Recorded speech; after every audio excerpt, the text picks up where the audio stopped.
as it had been during the height of their experiments.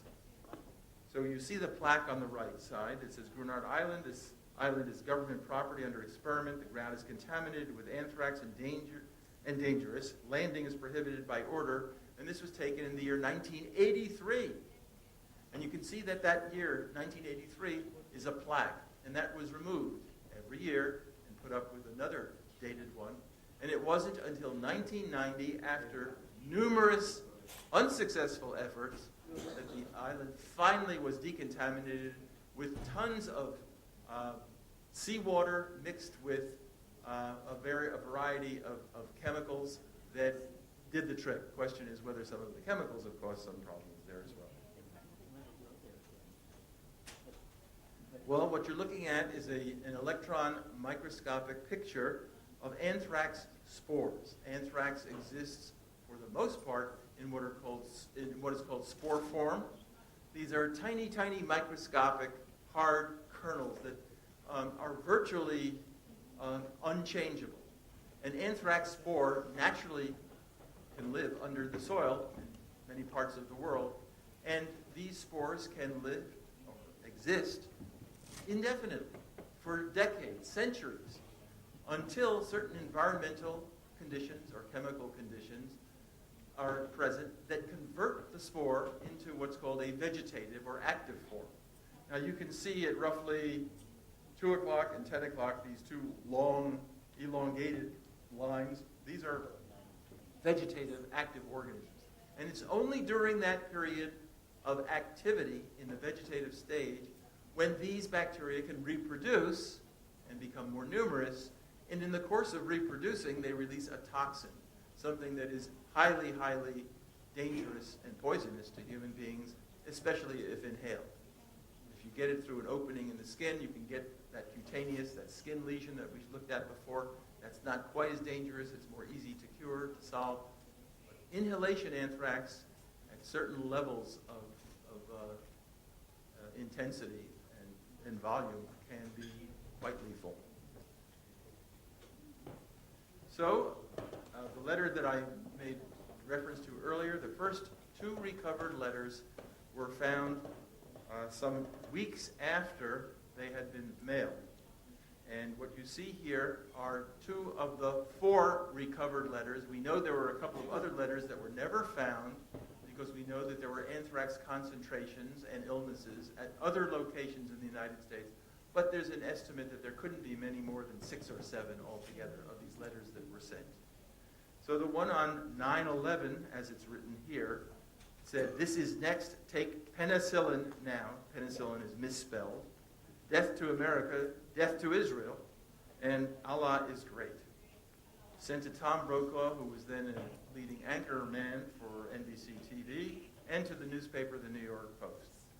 And the postmark area, that little circle that you can see in the middle of the top of each of the envelopes, indicated Trenton, New Jersey. That's where the letters were processed.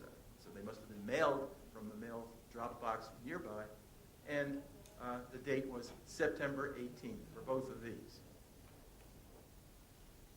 And then the other 2 that were eventually recovered had a similar message, ultimately the last 3 lines, as usual. Death to America, death to Israel, Allah is great. And you see these were sent to 2 United States senators. Now there's a whole long story about all of this stuff, which I've written about. But I will just say that some of the letters arrived as intended and some did not. How much of anthrax powder was in each letter? Less than what you see in the palm of the hand, the gloved hand that has some powder. It was an estimate maximum, really, of 2 grams of mock bioagent, about a half a teaspoonful, in each of the letters.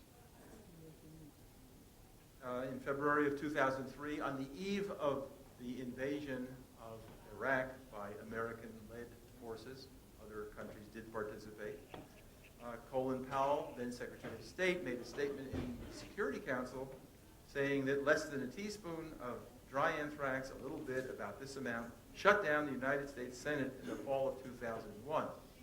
Well, he understated the case. It wasn't only the Senate, it was the entire formal government at the congressional level. Congressional offices were all closed. The Capitol was closed. Certainly, the White House was closed as well, which it usually is in any case to outsiders.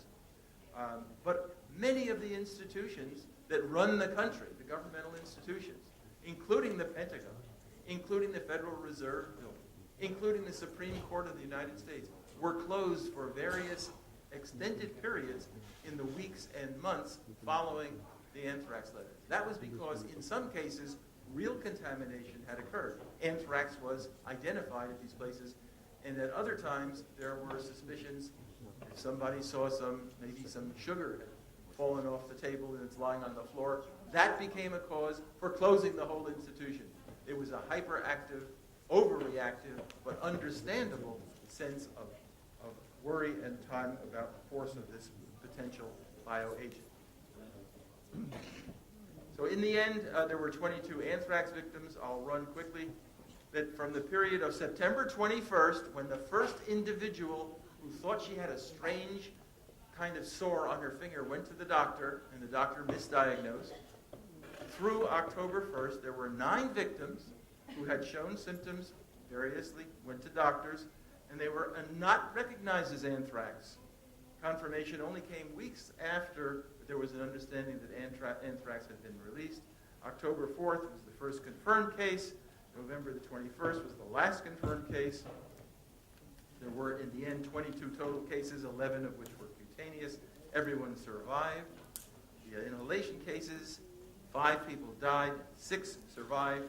Only one of those victims, however, recovered 5 years later. I'm going to run through this because I have limited time now, but there were more than 30,000 people who were considered at risk of exposure in the course of that period. They required testing, observation, more than 125,000 clinical specimens, and 1 million environmental samples, that is areas or pieces of paper or other kinds of whatever, animal material, were thought to possibly be contaminated. Overwhelmed testing, laboratory testing capabilities. So that if any of these, if 6 or 10 of these 1 million environmental samples had anthrax, that was not known for weeks and weeks after. Financial consequences, some $6 billion estimated costs, and millions of people were anxious and afraid. Okay, the final area, bioterrorism threat, emerging sources, I will try to get through fairly quickly. There were various landmarks. I'll just mention that in 2001 there was a development of nanodrugs to affect gene expression. They may cure disease. It's wonderful if we can develop more technical capabilities to fight off disease, but some of these pathways can also be used to cause worse illness in the hands of the wrong kind of scientist. And then finally, go skip to the bottom, to 2002, 2006, the artificial creation of a polio virus and the artificial creation of a Spanish flu virus in the laboratory. Scientists for sale. As of December 1998, at least 5 ex-Soviet germ weapon scientists have been hired to work in Iran at salaries of $5,000 per month, more than they ever would make at home. The 2003 survey of Russian scientists, physicists, chemists, and biologists found that 21% would consider working in Iran, Syria, or North Korea for at least a year. People are viable. This is a house not far from where I live in New Jersey, in Bayonne, and that house with little green shrubbery in the front. Inside there was found, because of a routine fire inspection of the apartment upstairs, was found as the fire inspectors were walking through this crazy kind of laboratory. You see a laboratory hood,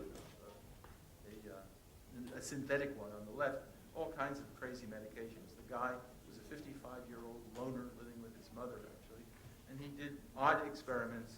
And what you see in the middle picture are castor beans, the very material out of which ricin can be conducted. Nothing was found that incriminated the guy ultimately. Okay, so I'll just skip past this just to say that there are many laws and regulations making security clearance much more strained and difficult, including part of the USA Patriot Act that I mentioned before, that certain individuals from specific countries now on terrorism watch lists cannot work in the United States in laboratories. They're from Cuba, Iran, Sudan, and Syria. expanded biodefense, the National Institutes of Health for Biodefense funding in 2001 was about $200 million. Today it's $1.3 billion annually. BSL means biological safety level. These are high-level protective security laboratories.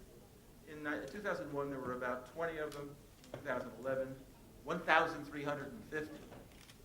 So that means many more laboratories can do work with materials like anthrax or plague or some of the other bacteria. The number of people working with select agents, those are the category A type agents, are about 700 in 2001, 15,000 today. Well, you might say, well, that's great. We have people who are working to help prevent disease at much greater numbers. It also means that individuals, the number of individuals who have the knowledge to work with these materials has vastly increased, and all you need are one or two out of that group to cause harm. So the conclusion that the U.S. is the overall conclusion. The U.S. preparedness has improved since 9/11, but still there are vulnerabilities. Bioterrorism is a continuing threat in all societies.